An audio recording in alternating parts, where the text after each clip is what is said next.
Hello and welcome to the Flix Forum podcast, where each episode we go back and we look at a Netflix original film in the order of release. This episode we have Netflix 210th film from 2020. It's the political thriller, The Last Thing He Wanted. It's directed by Dee Rees. It stars Anne Hathaway, Ben Affleck, Rosie Perez, Edi Gathegi, Mel Rodriguez, Toby Jones, and Willem Dafoe. I'm here with MJ. How are you? I'm good. I'm looking forward to talk about this one. It's a hell of a cast, isn't it? It's a very good cast. Yeah, I think we're gonna this is gonna be a good chat. I'm hoping, because I think there's we're gonna have, just looking around about this film. It's got some quite negative comments. Perception. I want to talk to you about it, Jesse. I need to talk about this movie to talk through things with it, because yeah, we'll get to it. We will, but we do start with our fast flick. So can you tell us what this movie is actually about? So fast flicks, that's a great question. Fast flicks for me, as I've always said, it is someone says, MJ, I saw that you watched The Last Thing You Wanted. What's it about? Like, what's your quick little one-line pitch on it? So for me, if someone asked me that question, I would say, Anne Hathaway stars in this political thriller, espionage type movie, and I never really understood what was happening specifically in the whole film. And it would be remiss of me not to mention that straight away if someone asked me about it. So I know I'm going ahead of things, but that is my fast flicks. Okay. I've gone with mine's a little bit more, not as that ambiguous, I guess. I've just said it is ambiguous, actually. Hopefully it is. A journalist's moral compass is challenged when she becomes entangled in the corruption she is trying to highlight. Okay. Yeah, I think I sort of got that. It doesn't make much sense, but that's what that's what this movie is about for me. Let's talk about it. Like, how did it get made? I couldn't find a lot. What did you find? Yeah, I mean, it's based upon a novel. Novel is also called The Last Thing He Wanted. Author is Joan Didion. So in September of 2017, it was Marco Villalobos had written a screenplay adapted from that novel. Got announced that Dee Rees was going to direct this film. Cassian Elwes was going to produce the film under his Elevated Films banner. So I didn't know Cassian Elwes is Kerry Elwes' brother. In February 2018, so it's about 5 months later, Anne Hathaway comes on board as the star of the film, which is great news. And then a few months later in June, Willem Dafoe is in the cast. A month later, Ben Affleck's on the cast. Like, this is great. 3 big stars on board. According to IMDb, I did read that Ben Affleck replaced Nicolas Cage, but I couldn't actually find anything overwhelmingly credentialed on that piece of information. So take it with a grain of salt. And May 2018, Netflix acquired the rights to distribute the film. So Netflix were on board early. They were on board before they actually started filming it, which was actually about a month before. So in June 2018, principal photography began. That took place in Puerto Rico. And then it was a Sundance film. So it had its world premiere at Sundance 2020. So January 27, 2020. And then released worldwide on Netflix. And that's kind of all I got. Yeah, it did have a limited theatrical release in America from the 14th of Feb, so the week before it hit Netflix. It was nominated for an award you don't really want to be nominated for. Poor Anne Hathaway. Poor Anne Hathaway was nominated at the Razzies for the Worst Actress for this and The Witches. And I think we mentioned this in an episode a little while ago. This was also on that Reframe Top 100 Most Popular Narrative list for 2020. So, yeah, but apart from that, I think you've covered off everything pretty well. Hey, how can you be nominated for 2 films? So you've obviously hadn't had a great year, I guess. So just lump them as one nomination? I reckon that's been something they've done the last 5 years, and most recently was it with Bruce Willis. They nominated him for like all 5 movies as worst actor, and then they withdrew that nomination based on that doesn't age well. Medical stuff. So I'm glad they actually had a bit of sense with that. But yeah, I think it's interesting, isn't it? It's just like we're gonna pick on. It's a bit of a negative thing that you pick. I hate the Razzies. I hate them. Yeah. Translations across the world. This has got some good translations. Okay, cool. Argentinian translation is Your Last Wish. So it still ties in a little bit with the last thing that he wanted. In Egypt, it was called The Last Commandment. So I guess similar sort of thing, commanding someone to do something, even though she sort of took it on herself. In France, Poland, and Thailand, and Italy, it was called His Last Wish. So similar again. In Hungary, it was called The Last Will. But in Japan, this is the best one. It's called The McMahon File. The McMahon File. Based on genuinely, that is the best title. Yeah, not bad, isn't it? It's got the surname of our two, our main character and her father. So yeah, that's all I've got. I think we're almost ready to give our thoughts, our early thoughts. Or do we want to talk about the spoiler? We're going to give it a spoiler. Oh yeah, sorry, reception spoilers. We're going to spoil this. So we will talk about reception. We're going to spoil this. If you want to watch it, pause. Tell us, what are people saying? I'm frazzled by this one already. I'm going to try and spoil it, Jesse. I might not be able to actually spoil it. IMDb, it's a 4.3 out of 10 of 16,000 ratings. Letterboxd is a 1.8 out of 5, nearly 9,000 ratings. Genuinely some of the lowest scores we've ever had on this podcast. And the same for Rotten Tomatoes. I think this is the lowest I've seen. It sits at a 5% from critics. Just 5. 5. That's on 56 reviews. And the audience had it at 13%.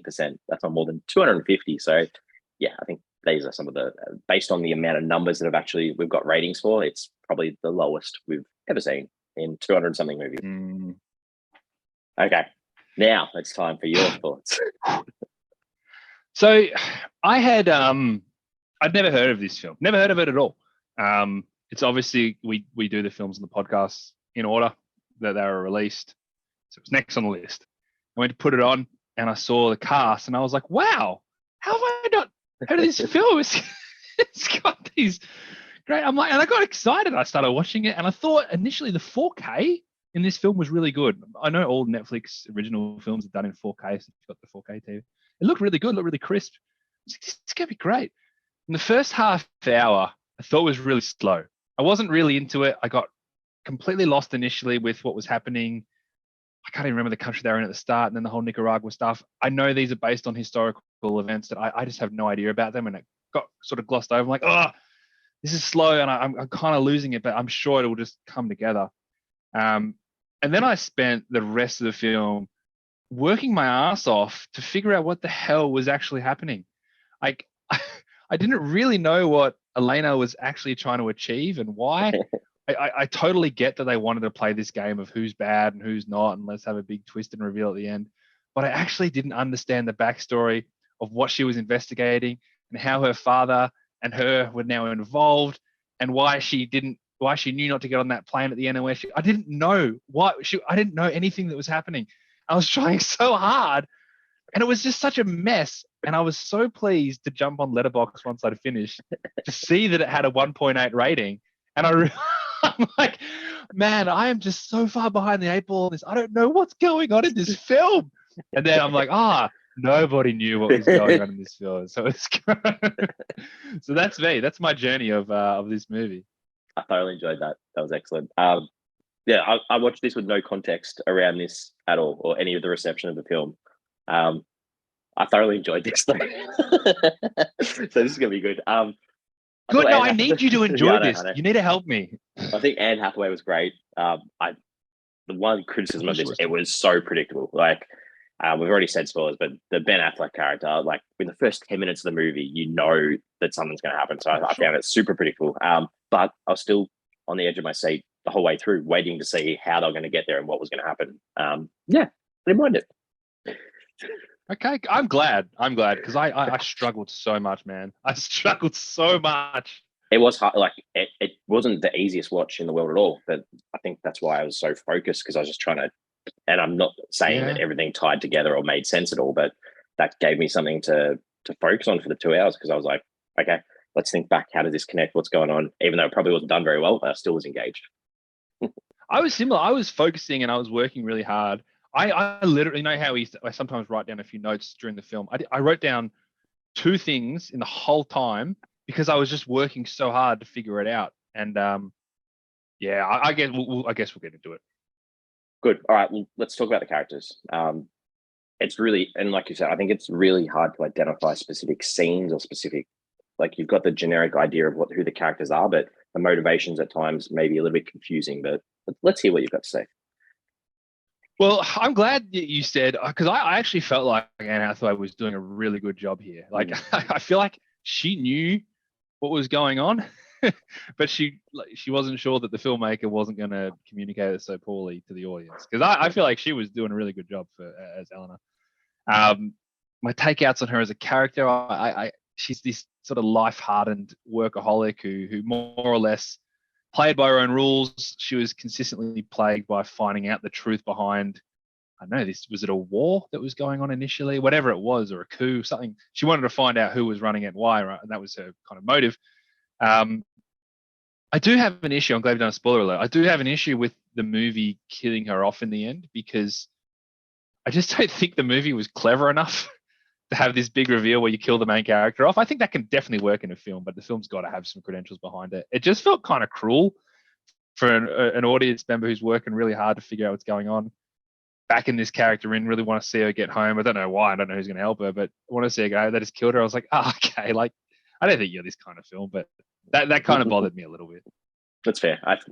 I read a bit about Anne Hathaway, and I think she was really into this role and really connected with the character and connected with what was going on. And I think she thought the death at the end was really significant for this character and what it was sort of saying too. And I think in context, it's this is a hard-nosed journalist who cares about the things in the world, and like you've said, is dedicated to work, but also, and I don't know if it was done necessarily in an effective way, needs to work out her role as a mother to try and distinguish between the two and work out what her priority should be.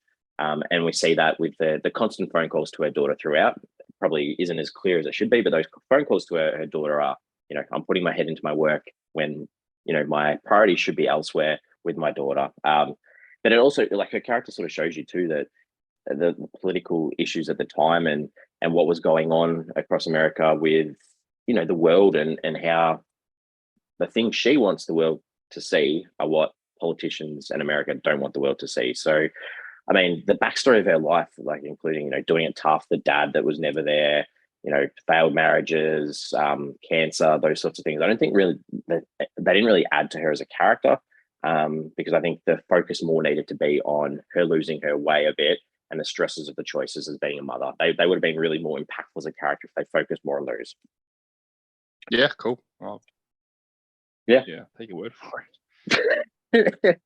Okay, there's not much context to anyone else. So who else do you want to talk about? So Ben Affleck's character's name was Treat Morrison, which I didn't realize. I think I do recall him being called Treat at one point, and maybe because that's like not really a name is why it didn't stick with me.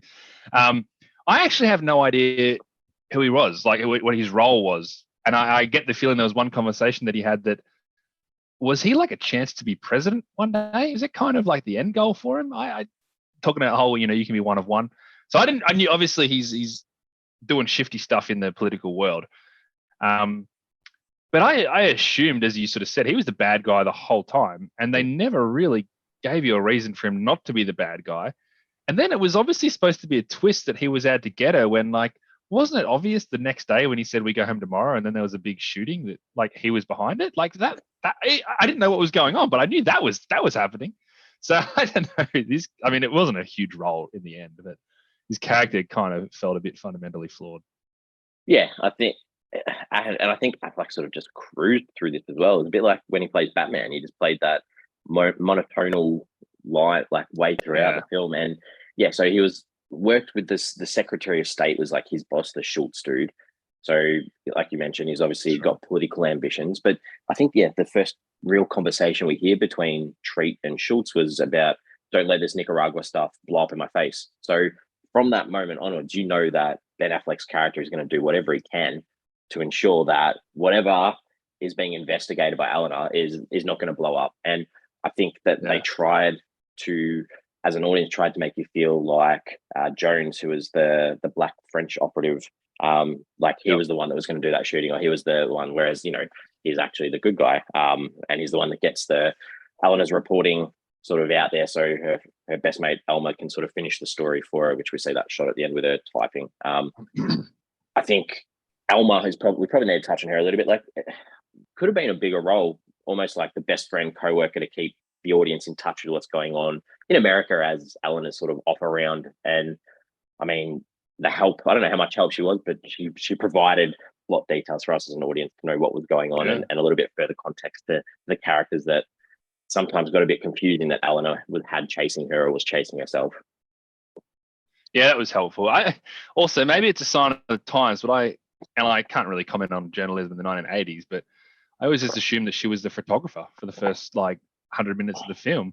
Like, how many hard-hitting journalists are also the photographer? She had her whole dark room and everything like that, and then all of a sudden she's like, "Oh, I punch out stories too. I get all the goss." I was like, "Oh, okay. I didn't actually realize that."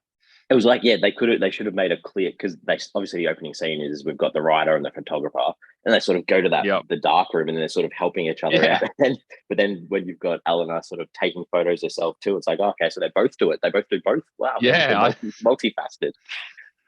One of the few things that confused me. I guess, do we talk about Eleanor's dad a little bit, Dick? Yeah. Look, I think he's obviously this jaded old man who has run around with the wrong people his whole life and constantly makes bad decisions. Are we here's my issues or questions with him. Was he actually mates with Epperson or Bob Weir? Because obviously they gave that flashback of him being at the barbecue, and were they actually mates? Because it seemed like he was kind of out to get him, and are we assuming that he was murdered as well at the end, or did he just die? I had a feeling that he was murdered. Yeah. Yeah, my intent or my understanding is that he's assassinated, removed from the hospital by dodgy people. But I don't know why you can't show on the screen that he was assassinated, because that gives more clarity. You don't need that to be an issue that you contemplating. Well, did he just die because he was already in hospital, or was he killed? Just show us that he was killed, because that adds further to the context of these people that are chasing, and Bob and Max, which I think they were obviously friends through that flashback of her birthday party or whatever it was. Yeah, that's confusing. Good. I haven't got anything else about characters. No, neither. I kind of wanted to talk about Jones, but I couldn't think of anything to say, so I didn't. But Jones seemed like he was a significant enough character. Yeah, he was nice enough to go and help her after she'd stolen his car and kicked him out on the side of the road. But hang on, wasn't he? Because then I got the feeling when she talked about there being French operatives there who were going to help, right? And this is what Elma says to Eleanor. I'm like, okay, so these are the good guys. But then she suspects them at some point, and then they chase her. And then I thought at the end he was still saying that she was doing the wrong thing as well. I thought they were all bad guys. I don't know. Who knows whether my interpretation is right? But yeah, she has those flashes where she freaks out and thinks that Jones is out to get her as well. I thought that was just a plot device to try and get you off track about Affleck. Because maybe, and you might be, but he was also. I'm pretty sure his statement at the end was negative towards Eleanor. He was. Yes, but that was I think as well that he was just trying to get info and intel himself, wasn't he? So realistically, she was doing her father's deed, so he needed to report that she was dodgy. But I don't think his intention ever was to assassinate her or kill her. Right. Okay. Yeah. Okay. I think he was more into the idea of getting the intel, getting the information, whereas the American side of things was, no, we need to obliterate any connection to this whatsoever. Yeah, it doesn't exist. Yeah. The director, Dee Rees. What do you know about her? Well, Mudbound is a Netflix original, basically everywhere except for somewhere that makes it not on our list. So it's a movie that I've wanted to watch and I haven't actually seen, but very highly acclaimed. Was it even nominated? It was. I think it was nominated for the Oscars. Yeah. Yeah. No, so I'm the same. Dee Rees is Mudbound director, so that's pretty good credentials. Yeah, I'm super keen to watch it too, but haven't. And the other Netflix work that she's done was a couple of episodes of that Space Force show with Steve Carell. Ah, yeah. Oh, she did that, did she? A couple of, I think 2 episodes directed. So interesting. All right, this is the good time where we talk about some scenes. Is there anything in this that you liked? Well, there's not much I talked about in scenes in general because I just got so confused. But I made a point during the film to write down a scene that I thought was good. I thought when she took the car away from Jones, I was like, okay, something's happening. I don't know what's happening, but something's happening, and I can get on board with this a little bit because at the moment You got off your plane, you didn't get your thing, you jumped in the car with him, no idea where we're going with this guy. And you sort of take matters into your own hands. So that kind of was exciting for me, but that's all I got. And even that's a massive stretch. I'm the same for both ends though. Like, there's nothing that really stood out, nothing that was really horrible. And that's probably because we were both just so focused on trying to work what was going on. But I think for me, a lot of tension in this film. So the parts that I felt real tense were the scene where Eleanor goes to the Pan Am frequent flyer lounge, and her sitting there, and the shots as she's trying to focus on each of the people to try and work out who the connection was. I thought that was done really well. I was definitely feeling on board, going, "Ooh, who's the one here?" And obviously that flashback of that lounge plays an important part towards the end. And the other tense scene for me was her getting in line at the airport when she gets out of the taxi, stressing about the passport, the bag, the setup of them, that was a huge setup to try and get her for drug smuggling, so she couldn't get out of the country. And the smarts for her to quickly go, "No, that bag's not mine. I'm getting through the line," etc. I thought that was good. Last thing, just because this reminded me of something else, but there was that car chase where they had like the Caribbean street party, and there's like all the music and the dances and stuff. That really reminded me of Live and Let Die, one of my favorite James Bond films. Just the voodoo, Roger Moore, great movie, Live and Let Die. That's it. So you like it because it reminded you of something. I appreciate that. Yeah, I liked it because it reminded me of something else. But I was intrigued still. This movie still intrigued me, and I still thought Anne Hathaway's performance in like most scenes was really good because she was a believable character. I agree with that. Considering what she was given to work with and what the rest of there was just such quick, sharp cuts between every single scene that it was hard to keep that context, and she was the only stagnant between all of that. So I appreciated that. Well, that's what I have to think that she did know what the hell was going on, and I'm sure that director Dee Rees was the same. Like, they knew what was going on, they just couldn't put it together, and that's not Anne Hathaway's fault by any stretch of the imagination. Is there anything in here that you didn't like? There's only two things I can really mention. As I said, some of it was just so incoherent that I was trying to figure it all out without actually thinking that was a bad scene. But when Anne Hathaway and Ben Affleck were in bed together, seemingly out of the blue, I didn't really know why or what that achieved. And then they just had a little chat, and then it was like cut. Like that scene was so bizarre for me. It just came out of absolutely nowhere, which I think probably a lot of it did in hindsight. I had to mention it though, because it was really bad. And just in general, the final reveal and I guess final montage, because there's a lot of flashbacks in that montage from things that we've already seen. So, when you kind of just holding on to the story, like you're just there and you're waiting for the final reveal to try and help you, but then you're just left wanting more. Well, this kind of took that to a whole other level because I didn't really know what was going on. I thought maybe the final reveal would make sense. And I was like, huh? Like, they kind of flick back to these little snippets in the film. And I think like, okay, sure, I remember that. I understand that. And I don't know why you're quoting it now. I don't know where it fits, but cool. I remember that happened.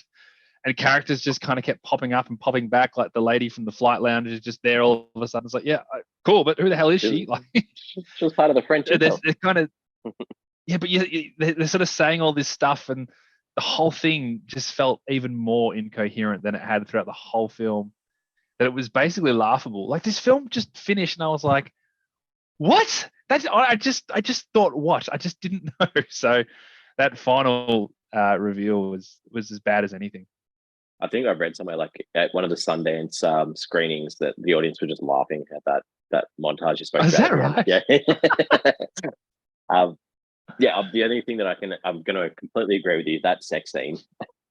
It was. Yeah. I think from context, I'm pretty sure that they actually have a bit of a relationship in the book, in the novel, before that happens, but they didn't give any of that in the film. So you either wipe that moment because there's no inkling that was going to happen between the two of them. Like, to me, she was a desperate person that was just needed that American connection to get her out of there. I didn't see, like, yes, they have that moment where she sort of debriefs and gives away her guilt, I guess, and the whole story and the connection that he needs to go, cool, I need to get rid of you. Because without her doing that, he doesn't have that proper evidence as of yet, but she literally blurts it all out to him.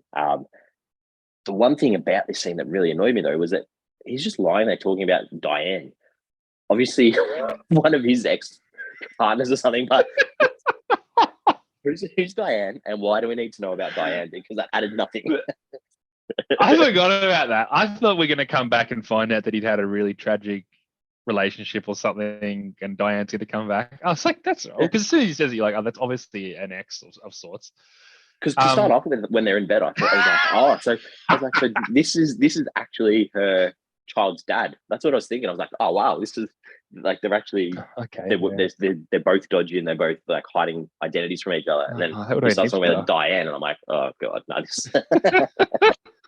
Oh my god, that was such a weird. And you're right, but there's so much of this movie that I feel like was left on the cutting room floor. Like, it's obviously based on a novel. I'd be fascinated to see if the novel like flows really well, makes a lot of sense. I think it flashes back and forward from what I can understand, but that's okay. That's fine. It just feels like they're like, oh crap, we've got to get this under 2 hours. So let's just take it all out. Oh yeah, it still kind of works. That's almost what it feels like, that we're just missing all these pieces, and that's why it just didn't work. Yep, exactly. All right, so are there any themes or ideas that you could pick up on this? This was really difficult for me. I think there is an idea watching this film and getting into the intensity of it is trying to stay safe and always keeping your wits about you and not knowing who you can and can't trust. I don't think this film does a good job of figuring out who you can and can't trust, but and then there's a bit of a puzzle side of it too, the idea of putting pieces together, that whole investigative journalist side of things to figure out what's going on and how you can try and get to the bottom of it. And then, as I said, like, yeah, who can you trust? Because this film is kind of telling you to trust nobody. I don't think you can really trust anybody if you want to look at this film as a basis for that. Yeah, I feel like they tried to do the bookend voiceover of Eleanor's character to try and make you think about what you'd actually seen. So I don't know whether I like that, but you know, the idea a little bit about money making the world go round, and this is at the cost of human life at times, because a majority of this through her father and through the work she's trying to cover is the weapons trade and the political interventions by countries.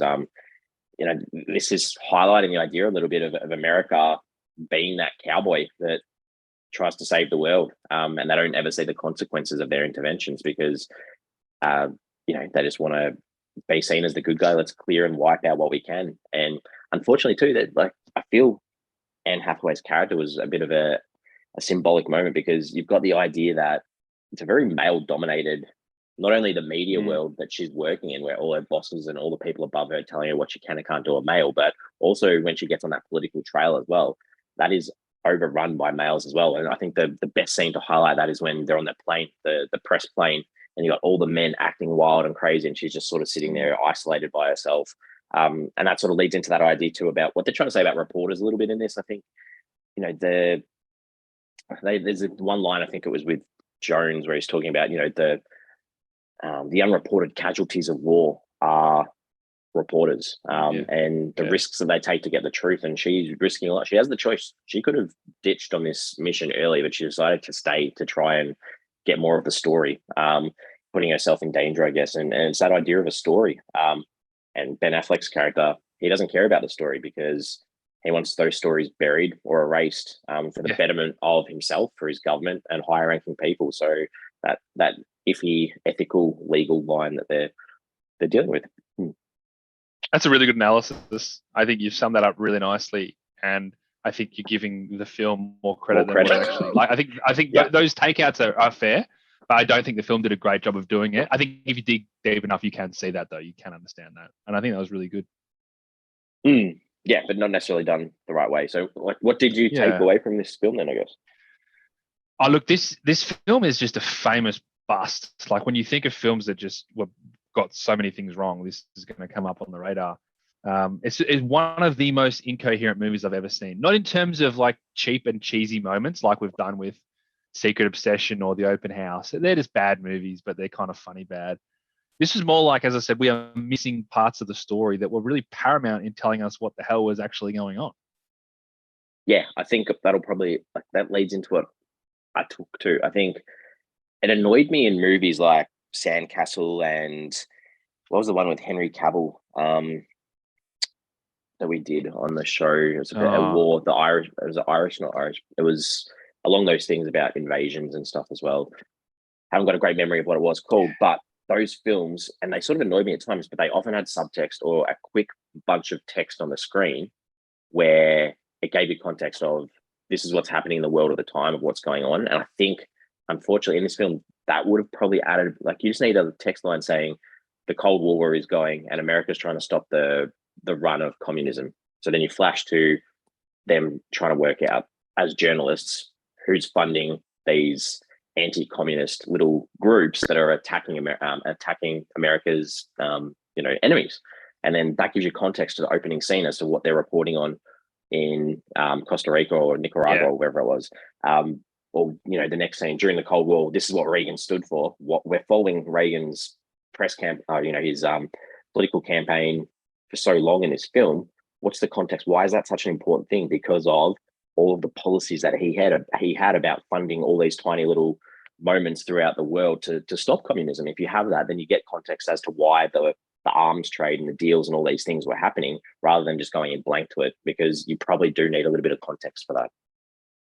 That's 100% do. How many people are that au fait with that kind of information 40 years on? And yep. Granted, maybe it's a little bit more common with American history, but I still reckon there'd be a ton of people that are just completely. I just assumed that I didn't need to know this stuff and it was going to sort itself out, but clearly you did. You did, yeah. I mean, apart from most people would probably know about Cuba and Fidel Castro and the Cuban Missile Crisis and things like that. They're the things that most people would know about this time and age, like, a little bit earlier than these events, but these are the same sort of things, the same sort of issues, the same complexities of ideological battles that you need context for to get this film. And they needed something to help with that. It's great. All right. IMDb. Did you jump on IMDb at all? No, I didn't actually. Yeah. So that leads us to some questions. You got any questions you want to ask? I got a good question. The movie is called The Last Thing He Wanted. The last thing who wanted, and what was the last thing that person wanted? Because I don't understand. So it's a great question, because is it in context to her dad, and the last thing he wanted was this last run so he could retire, or was it Ben Affleck's character and the last thing he wanted was to clear out all this damage so that he can become president? Yeah, they both work. They both fit. I was thinking the whole time it was her dad, and I was like, was the last thing that he wanted for her to get caught up in this turmoil? And it's not the end of the world, but it was just very strange. Maybe it is. Maybe it's supposed to be multi-pronged. And I think it's also that discussion of the main protagonist of this story is a female, but all her actions and all her work is still leading to what a male wants. That's a very good point as well. Yeah. And that's probably, I haven't read the novel, but I'm hoping that's probably what the novel's sort of, because it's the same title as the novel. So I'm guessing that's what that's about. True. I had a question about her dad too. How did his death make the paper, let alone an edition in Antigua? I thought that too. Such a lazy plot. And especially in like the 1980s, they're getting that newspaper days late, like days and days at best. And I thought the same thing. I'm like, why is he in the paper? He's just a dude. Like, you got like an article. It's not like she was reading the obituaries, or was she? Either way. I don't know. Either way, it's a very. If it was the obituaries, there was only like 4 there. They're pretty big, long chunks. It's rubbish. Eleanor always wanted to chase the story, but did you find it really hard to believe that she would full on jump into her dad's dodgy business just to chase a story? Like, it seemed like such a big disconnect. Especially because she clearly doesn't have a great relationship with her dad. Like, it's not like she's like, I'll do anything for this guy. He's my dad. It's almost like we're somewhat estranged. I did think the same thing. Pretty bloody risky, but I can sort of take that leap a little bit. Yeah, and I guess the last thing, so we're sort of assuming that Elma got the truth out and the story out through her story at the end. I don't know if there's a sequel, but were there any consequences? Did Affleck go after her now? Or is his career over? Yeah, I don't know. I'm all good with this ambiguous sort of ending that, they leave you with a little glimmer of hope that the story's getting out there. But I don't know. This one almost deserved a little bit more for the work. Closure, yeah. All right, well, that's it. We're ready to wrap it up. What are your final thoughts? Look, I mean, I've made it very clear. Like, it felt like the director, Dee Rees, knew exactly what was going on. Like, she's making this movie and she gets it. It all adds up. But I almost think that she was too close to the story, that every scene, every moment must have fit in perfectly for her because she had the context of everything else that was going on. It's like, yeah, this works, this fits, this works, this is fine. It's almost like that it all told the story that she knew like the back of her hand. But sadly, she was either just way too close to it or no one had the balls to tell her this was just so wildly incoherent that it just made no sense whatsoever. And after 2 hours of watching it and obviously spending more time thinking about it and trying to analyze it so I don't sound like a moron talking to you on this podcast, I'm still left really perplexed about how it all got put together without somebody saying, this doesn't work. And maybe they just got down too far. I'm like, oh shit, we just got to release what we got. Well, it's 1 star for me. It's 1 star. Good. Yeah, well, I think, it was a pretty crazy movie. It was all over the shop. I went from one scene to another. With the only tiniest bits of fragments to sort of keep you in the loop with what was going on, but I still had fun. I thought the ending was too obvious, like I said, but I like the ride getting there. I thought it looked really good too. Like, it wasn't like you had amateurs doing any of the camera work or cinematography. I thought Hathaway was great. I don't know. I still want people to check it out so they can sort of make their own opinion on it. I'm giving it a 3.5. 3.5? Give it a 3.5. I was like, Jesse might give this a 3. He actually might give it a 3. Fair enough. Giving it 3.5. So yeah. Geez, I could not recommend it to someone. What you said is fine, and you actually did seem to interpret it quite well. I know it was great talking to you about it, but I would feel rude recommending it to someone. No, it's fair, and I think that a lot of people probably would not want it to be recommended to them. But I don't know. I just feel like if you're interested in checking out an Anne Hathaway film, it's worth giving it a shot. So. We've got socials, we've got Twitter, we've got Facebook, we've got Instagram. Give us a check out if you can. Just in reference to the title of this film, what was the last thing that Eleanor would have wanted herself? For me, probably to survive. See her daughter again. Survive and the truth. The truth, yes, true. We're back again next week. We've got a 2020 Italian drama called Yeah Ballet. It's directed by Suni Caparavella. It stars Julian Sands, China Bass, and Manish Chua. So get on board if you want. As always, it's been a pleasure. We are almost out of time. So I look forward to seeing you next week. You too, mate. That was had a blast talking to that one.